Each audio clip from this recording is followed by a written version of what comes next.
तुलसी होई है सवती तुलसी होई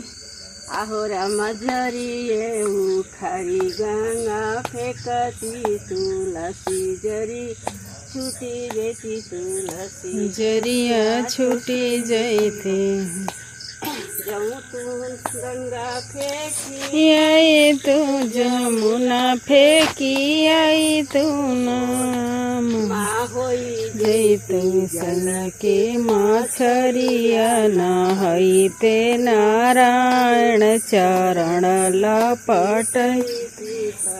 मछरी जैती न होई जैती सन के मछरिया तहैते नारायण हम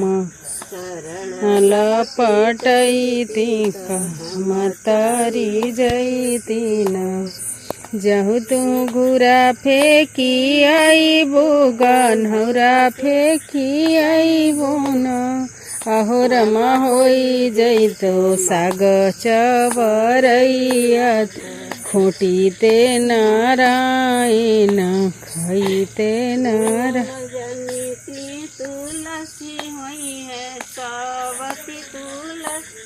आहो राम फेंकी दे तो खेत कोरी हनवात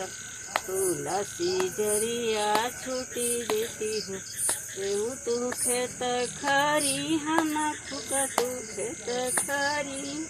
आहो राम होई जई तो माघ के गिनिया तपीते नारायण हम तरी जैती हम तरी जैती हो आहो राम होई जई तो माघ के गिनिया तपीते ना